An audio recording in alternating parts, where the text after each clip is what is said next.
미국이 경제지표 부진을 이유로 소폭 하락세 마감이 됐습니다.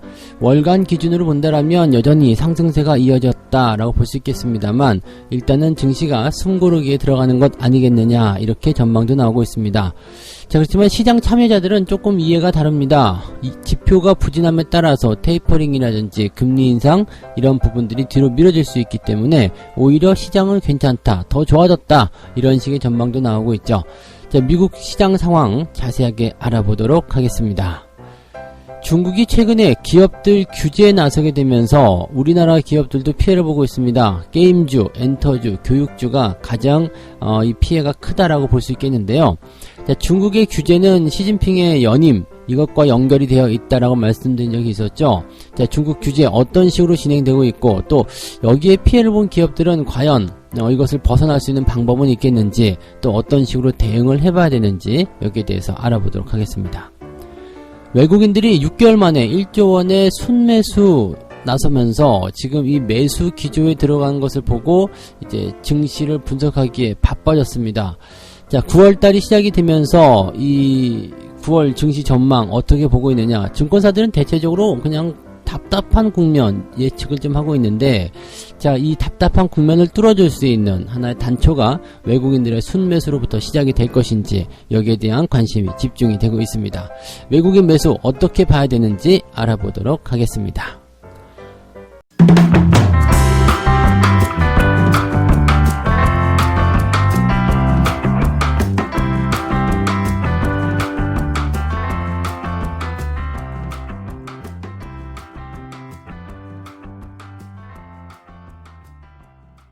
네, 반갑습니다. 자, 오늘은 9월 1일 월요일입니다. 드디어 9월이 시작이 됐습니다. 아우, 지겨웠던 8월 진짜 지나갔네요.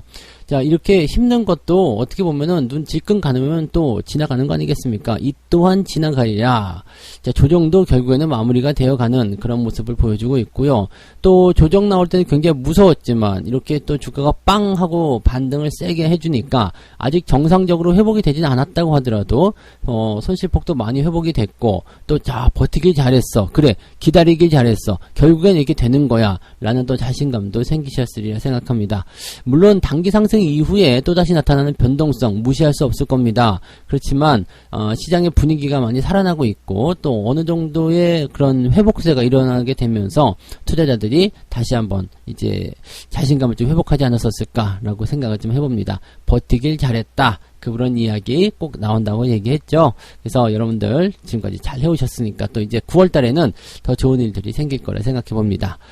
자, 반면 미국 증시는 약간 쉬어가는 형태의 모습입니다. 시장의 내용 자체는 나쁘지 않았던 것 같아요. 하락 출발을 해놓고, 그리고 나서 그것보다는 조금 더 위쪽에서 마무리되지 않았나 생각이 됩니다.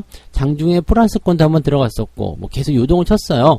경기지표가 안 좋게 나오다 보니까 여기에 대해서 이게 좋은 거다, 이게 나쁜 거다, 서로 갑론을박도 굉장히 컸었던 부분이고요. 근데 결국에는 하락 마감을 좀 했습니다. 다우지수가 마이너스 0.11% 하락 마감, 나스닥은 마이너스 0.04% 하락 마감. 에이, 0.04? 0.11? 야, 이게 내린 거냐? 이렇게 말씀하실 것도 같긴 합니다. 맞습니다. 내린 것도 아니에요. 오른 것도 아니고 내린 것도 아니고 그냥 방황하다가 살짝 마이너스에서 끝났다. 이렇게 보시면 되는 것 같아요. 그래서 이걸 두고서 시장의 상승세가 꺾였다, 이제 숨고르기다, 조정 나온다, 등등의 얘기가 나올 것인지에 대한 부분들은 얘기는 할 수 있겠죠. 그렇지만 그런 식으로 이제 추세 방향이 바뀐다, 이렇게 판단하기 좀 어려워 보이고요. 미국 증시가 계속해서 올라가는 부분들은 역시 부담이 될 수는 있겠습니다만은 그렇다고 하더라도 시장에 대한 전체적인 관점은 일단 상승 흐름을 유지하고 있기 때문에 갑자기 꺾일 것이다, 이제 나빠질 것이다, 이렇게 우리가 생각할 이유는 없다라고 보시면 되겠죠. 미국 증시 상황인데 여전히 괜찮다는 거 생각하고 대응을 해주시면 좋을 것 같습니다. 자, 지표를 한번 볼게요. 8월에 소비자 신뢰지수가 지난 2월 이후에 최저치를 기록했다.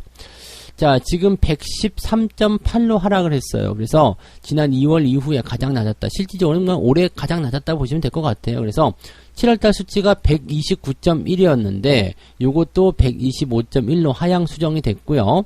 그 다음에 뭐 예상치가 123 정도 나올 것이다 라고 되어 있었는데 이것보다도 더 아래쪽으로 일단 지표가 나왔다라는 것도 중요하겠죠. 소비자들이 신뢰하고 있지 않다는 이야기입니다. 에이 개떡 같네, 열받네, 뭐 이렇게 얘기를 하고 있다고 보시면 되겠을 것 같고요. 경기 낙관과 또 좀 비슷하다고 보시면 되겠죠. 경기를 낙관적으로 보고 있지 않다. 아, 나 지금 시장 믿지 못하겠어 라고 얘기하는 부분이겠죠. 자, 이게 왜 중요하냐면 시장을 믿지 못하겠어, 시장에 대한 어떤 신뢰지수가 떨어졌어, 이렇게 되면 시장이 계속 좋아질 것이다라는 어떤 전망보다는 불안한 마음이 좀 있겠죠. 그러면 소비보다는 저축 이런 쪽으로 가는 경우들이 많이 있기 때문에 소비자 신뢰지수는 일단 소비지출 이런 쪽과 또 연결이 좀 됩니다. 그래서 여기에 대한 부담감들을 좀 일단 이 소비자들이 가지고 있다 이렇게 생각하시면 될 것 같아요. 자, 그 다음에 제조업 활동도 역시 둔화가 됩니다. 그 공급관리협회 ISM이죠. 여기에서 이제 발표한 내용에 따르면 구매 관리자 지수가 66.8이 나타났어요. 그래서 지난달에는 73.4였는데 이것보다 하락이 됐고요. 그 다음에 예상치가 69.4였는데 이것보다도 아래쪽에 수치가 나타났습니다. 이 구매관리자 지수는 아시죠? 자재과장님입니다. 자재과장님들이 이번 달에는 뭐 조금 더 사볼까요? 뭐 지금 장사가 잘 되고 있으니까 자재가 더 필요할 것 같아요.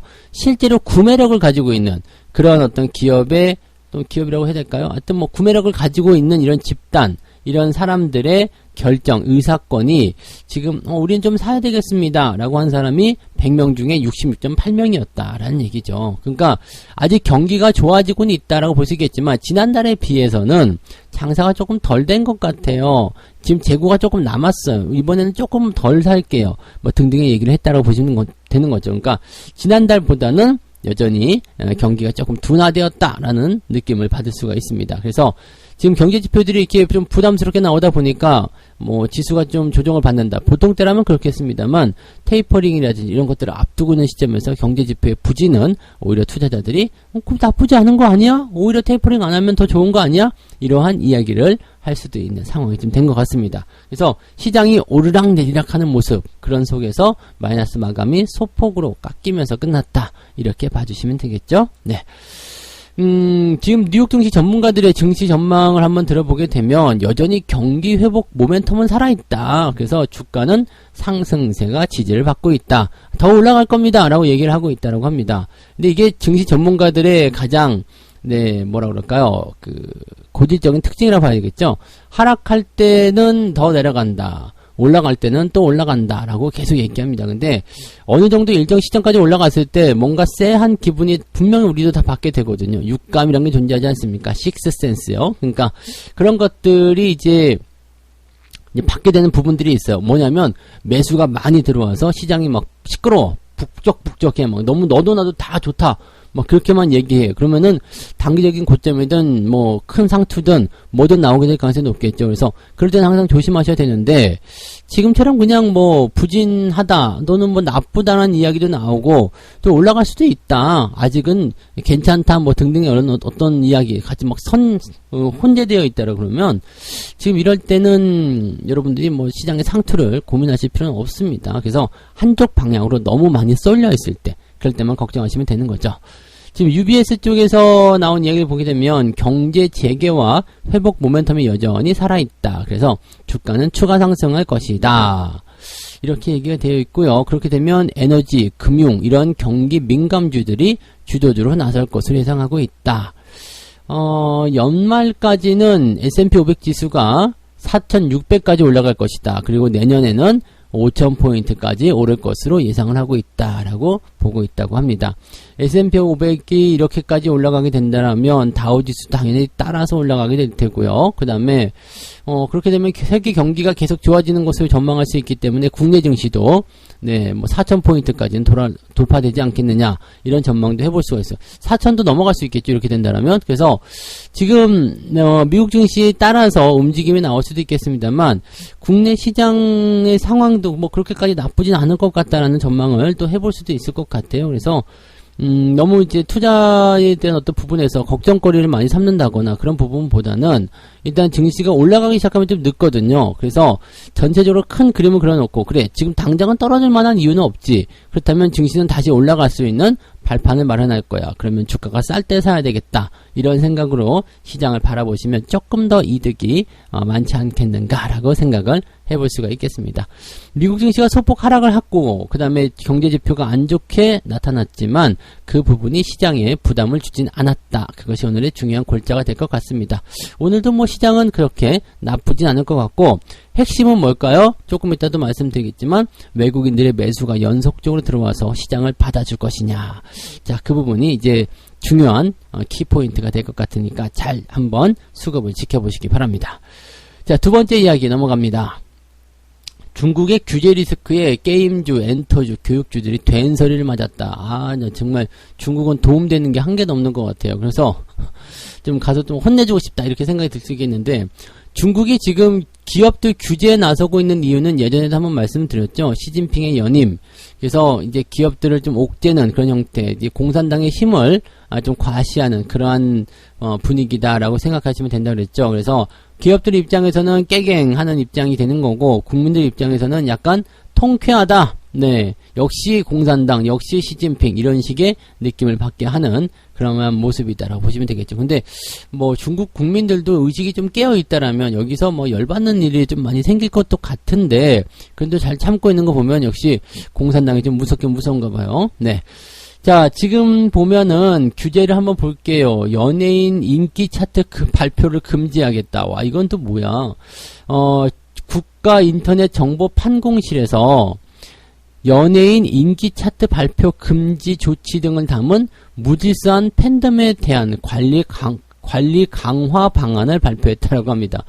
미성년자가 연예인을 응원하려고 돈을 쓰는 것을 금지하거나 예능 프로그램에 유료 투표를 제한하는 내용들도 포함이 됐답니다. 그래서 연예인들 좋아요 그러면서 뭐 별풍선 뭐 이런 거 쏜다든지, 아니면은 이제 자 1등을 골라봅시다 그러면서 문자 투표 뭐 문자 한 건에 100원이요 뭐 이렇게 하는 거, 이런 것들 전부 다 제한하겠다는 얘기죠. 그리고 인기 차트 누가 1등이고 누가 2등이고 하지마 이렇게 얘기를 한 부분입니다. 야, 이런 것을 막는다고? 네. 그러다 보니까 이제 아무래도 연예 기획사들의 해외 실적에 영향을 미칠 것이다라고 되어 있는 부분인데, 이 이후에 이제 주가가 약간씩 요동을 치기 시작했습니다. 그래서 뭐 JYP라든지 SM 이런 주가들이 내려갔고요. 키스트도 4% 정도 떨어지는 모습이 좀 있었습니다. SM 왜 안 팔리는 거야? 빨리 이제 이런 매각이 일어나야지 키스트 같은 것도 올라가고 SM도 올라가고 하는 거 아닐까 싶기도 한데, 일단 뭐 중국 규제 때문에 떨어졌다라고 하지만 지금 국내 엔터주들 같은 경우는 꼭 뭐 중국이 전부 다는 아니잖아요. 그래서 그런 쪽으로 보면은 또 이렇게 너무 과도한 거 아니야? 라고 싶을 수도 있을 것 같기도 하고요. 그리고 지금 뭐 일단 그동안 엔터주들의 어떤 단기 상승도 조금 있었기 때문에 조정이 좀 만들어지는 것이다. 이렇게 볼 수도 있겠죠. 그러니까, 조정 이후에 주가가 좀 올라갈 수 있는 부분들, 또 저런 거는 그 사람들의 어떤 감정을 이렇게 딱 잡아내는 그런 형태잖아요. 그러니까 인기 차트 발표 금지. 이거 사실 인터넷이 있는 한 이거 손바닥을 하나를 가릴 수가 없는 거거든요. 그래서 이런 것들은 이렇게 되면 될수록 더 음성적으로 커진다는 거 알고 계시죠? 그리고 요즘에는 뭐 중국이 그렇게 규제를 한다고 해서 인민들이 인터넷 시대이기 때문에, 물론 인터넷도 규제가 많습니다만, 네, 그런 시대이기 때문에 이런 것들이 뭐 그렇게 큰 타격을 입을 것이다 라고 볼 수 있지는 않습니다. 그래서 요거 엔터주드 같은 경우는 어느 정도의 그런 그 코로나 사태 이후에 어떤 풀림, 그런 것들은 좀 기대해 볼 수 있지 않을까라고 생각해 봅니다. 지금은 조금, 네, 숨고르기 또는 이제 소폭 조정 이런 쪽으로만 해석하시는 게 맞을 것 같아요. 자, 뭐 반면에 이제 뭐 게임주들 같은 경우는 변동성이 좀 크죠. 게임주들 같은 경우는 지금 이게 왜 가장 중요하냐면, 이거는 중국에서 판호를 내줘야 하냐면 끝나는 거거든요. 그러니까 뭐 판호를 내주면은 중국에서 사업을 할 수 있다, 수익이 날 수 있다라고 할 수 있지만, 판호 자체를 내주지 않으면 중국에서 게임을 오픈할 수가 없단 말이에요. 그러니까 엔터 주안도 다르죠. 우리나라 영상을 중국 애들이 그냥 뭐 인터넷 통해서 보는 것과, 그 다음에 중국 내에서 이제 게임을 하려면 일단은 판호가 나와서 중국 내에서 게임을 다운로드 들 수 있게 돼야 되는데 이게 안 돼. 이렇게 되면 이거는 문제가 되겠죠. 그래서 게임주드 같은 경우는 일단 실적이 계속 부진하게 나오고 있고 뭐 앞으로 전망도 그렇게 좋지 않다라는 얘기가 좀 나오고 있죠. 뭐 컴투스라든지 넷마블, 게임빌 이런 기업들의 하락폭이 굉장히 컸다라고 보셔지는 부분이고요. 뭐 대신에 이제 저런 부분이겠죠. 뭐 위메이드라든지 이렇게 지들 멋대로 올라가는 종목들, 뭐 그런 것들은 또 올라가는 모습들이 좀 있고, 또 신규 그 상품, 신상품이라고 해야 되나? 이게 뭐라 그러죠? 신작 게임. 네, 신작 게임을 발표하는 기업들에 대해서는 또 신규 게임에 대한, 그런 어떤 기대감 이런 것들도 같이 있고 하니까 또 뭐 게임주라고 해서 전부 다 나쁜 것은 아니겠습니다만 중국 쪽에 일단 연결고리가 좀 있는 그런 기업들 입장에서는 상당히 피곤한 그러한 규제다라고 보셔야 될 것 같습니다. 그래서 뭐 최근에 NC소프트도 주가가 좀 떨어지는 모습이긴 한데 NC소프트는 뭐 그냥 중국이랑 연결고리가 그렇게 크다고 볼 수는 없지 않을까 싶기도 하고요. 그래서 아무튼 지금 이 NC소프트 같은 경우는 그 뭐라고 그랬죠? 그 린저씨? 네, 린저씨라고 그러죠? 리니지를 하는 아저씨들. 네, 이 사람들의 어떤 구매력이 조금 떨어지고 있다라는 부분이 가장 큰 악재였기 때문에 중국 쪽은 큰 이유가 있는 것 같지는 않습니다. 다만 중국 쪽 판호를 받아야지만이 뭔가 활로가 트이는 그런 기업들, 그런 것들은 좀 조심히 좀 해야 될 것 같고요. 반대로 이제 뭐 이런 판호가 받게 된다라면 오히려 더 나아질 수도 있겠죠. 근데 아직 이런 규제가 일어난다면 시진핑의 연임이 확정되기 전까지는 좀 쉽지 않을 것 같다. 그런 생각을 해보실 필요도 있을 것 같긴 합니다. 자, 그 다음에 교육. 네, 사교육도 이제 규제가 좀 강하게 들어갔었죠. 그래서 이런 부분들은 또 중국 업체하고 합작사 설립한 그런 기업들은 주가가 엄청나게 떨어질 수 있는 상황이 좀 됩니다.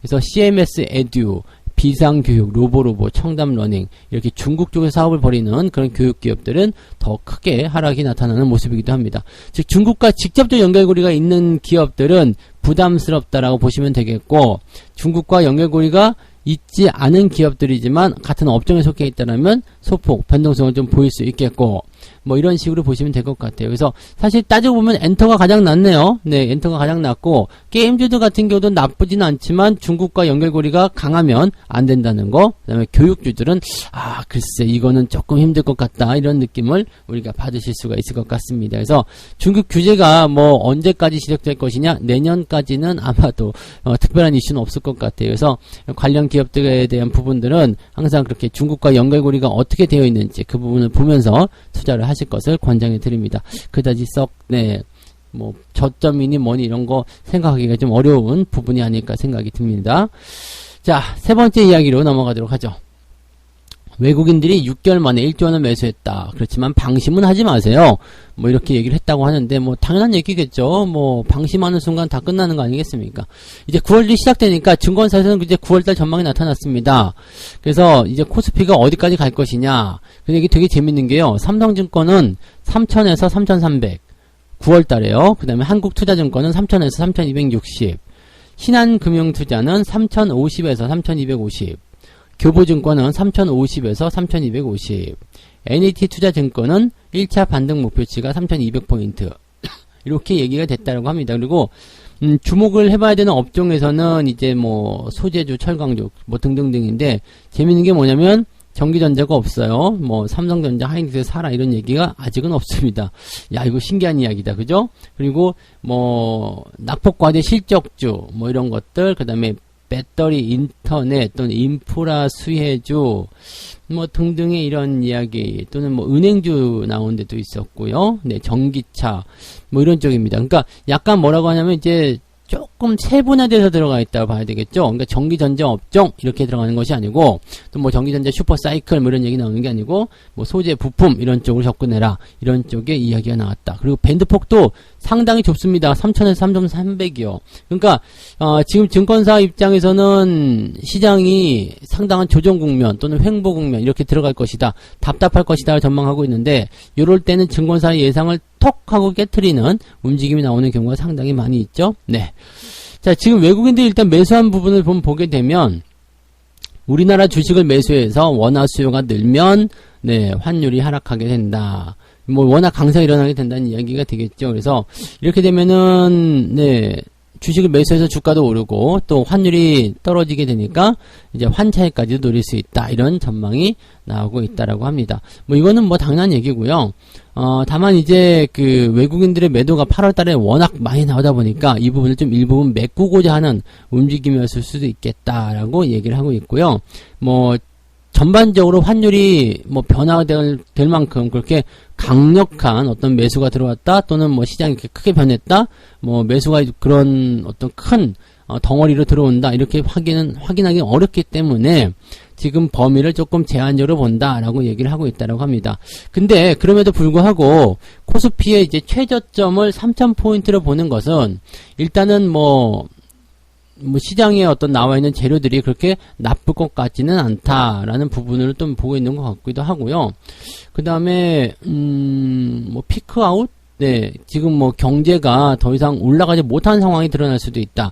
이런 것들을 이제 어떤 식으로 해결할 것인가 거기에 따라 좀 달라지기 때문에 3,000포인트 저점으로 하고 그 다음에 상단선을 3,300포인트로 보고 있다. 그러니까 보수적으로 잡은 이유는 여전히 불안정한 이슈들이 남아있기 때문이다 라고 얘기를 하고 있다고 합니다. 그리고 뭐 이제 글로벌 경기라든지 뭐 반도체 업황 등등을 보게 된다면 대형 반도체 주가는 추가적으로 하락할 가능성이 적겠지만 그렇더라도 소부장 이제 좀 작은 종목들 이제 중소형 종목에 집중하는 거 좋지 않겠느냐 이런 식의 전망도 나왔었고요. 또 뭐 유통, 패션, 여행, 레저에도 대응을 할 필요가 있다 이런 이야기. 그리고 수출주는 경기 사이클의 영향을 받지 않고 좋아질 것이다 라고 되어 있는데 전기차, 헤드셋, 통신장비 뭐 등등등 또 금리 인상의 수혜가 예상되는 그런 부분들 또 백신 접종률이 이제 70% 넘어가게 되면 위드 코로나 뭐 의류, 유통, 엔터 이런 것들이 필요하지 않겠느냐 뭐 이런 식으로 전망이 되고 있다고 합니다. 그러니까 지금 보면은 그냥 뭐 다 아는 이야기들인데 큰 덩어리를 띄어서 분석해보면 대형주 사지 말고 중소형주 사라라는 이야기예요. 야, 이거는 네, 뭐 어제도 잠깐 말씀을 좀 드렸지만 뭔가 좀 느낌이 쎄한 느낌이죠. 그래서 중소형주의 움직임이 당분간 더 좋을 수도 있고요. 더 좋은 가능성을 가지고 있기도 합니다. 그리고 증시가 잘 못 올라가니까 대형주보다는 중소형주가 유리하다. 그것이 맞는 말이긴 합니다만 지금 외국인들의 매수가 들어오고 있고 삼성전자가 하이닉스 반등하고 있을 때 이런 중소형주로 넘어가라.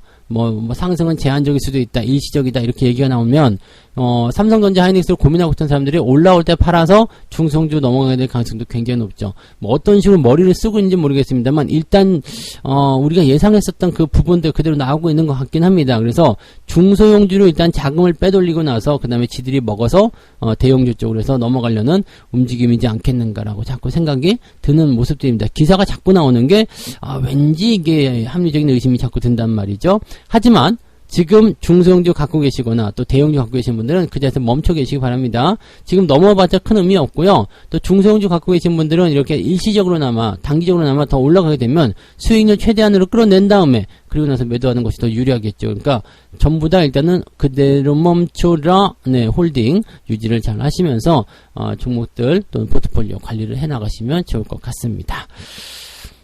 자, 오늘 이렇게 세 가지 이야기 전달해 드렸네요. 자, 미국이 약간 소폭 하락하면서 마무리가 됐는데, 미국의 이제 지표 부진, 경제 지표가 부진하게 나오면서 살짝 부담스러웠다라는 얘기들을 전달해 드리고요. 오히려 근데 지표 부진이 나타나게 되니까 경기가 침체로 가는 것보다도 테이퍼링이 뒤로 밀려나는 게 더 좋아. 뭐 이렇게 얘기를 하는 사람들도 많이 있는 것 같다라고 말씀을 드렸죠. 네. 자, 중국의 규제, 게임, 엔터, 교육 이렇게 업종군들이 크게 당했는데 교육주들이 사실 가장 큰 문제인 것 같고요. 그 다음은 게임주, 그 다음에 엔터주가 가장 어떤 영향에서 적게 영향을 받지 않는가 이렇게 생각을 해볼 수가 있겠습니다. 외국인들이 6개월 만에 1조를 매수를 해서 주가가 반등하는 모습이긴 한데 증권사 입장에서 보는 9월 시장 전망치는 상당히 보수적이고 제한적이기도 하면서 대형주가 아닌 중소형주를 사라라고 이야기를 하고 있습니다. 연말 시즌이 다가오는데 뭔가 조금 합리적인 의심을 해봐야 되지 않겠느냐라고 말씀을 드려야 될 것 같네요. 네, 자, 책 한 곡지 읽고 마무리하도록 합니다. 세상은 변화하더라도 투자의 본질은 달라지지 않는다. 역사가 반복하듯 투기를 좇는 시류도 반복이 될 것이다. 하지만 돈을 버는 원칙은 똑같은 것이다. 제가 늘 말씀드리는 것 중에 하나가 있죠. 네. 원칙은 변하지 않습니다. 급락장이든 상승장이든 내가 주식을 사야 되는 그 포지션, 그 타이밍, 그 시점은 절대 변하지 않아요. 저점 천국, 고점 지옥, 이것만 기억하세요. 그러면 여러분들은 누구나 네, 급락장이든 상승장이든 다 수익을 내실 수가 있고요. 자, 매수 포인트는 주가가 하락을 멈추고 상승을 전환하기 시작했을 때, 그때라는 거, 그것도 명심하시면 좋을 것 같습니다. 자, 9월의 첫날 조금 상콤하게 출발하고 좋은 흐름들 조금 이어갈 수 있고, 또 실제로 결과치도 아주 풍성하게 만들어졌으면 좋겠습니다. 9월은 이제 가을이고, 이제 수학의 계절 아니겠습니까? 그래서 이제 점점점, 네, 여러분들의 계좌가 살찌는 것을 기대를 해보도록 하죠. 천고마비가 아니라 천고개비? 네, 계좌가 비대해진다. 네, 계좌가 살찌는 계절로 한번 가보도록 하시죠. 자, 오늘도 여러분들 성공 투자하시고요. 저는 이따가 장중시장에서 다시 뵙도록 하겠습니다. 고맙습니다.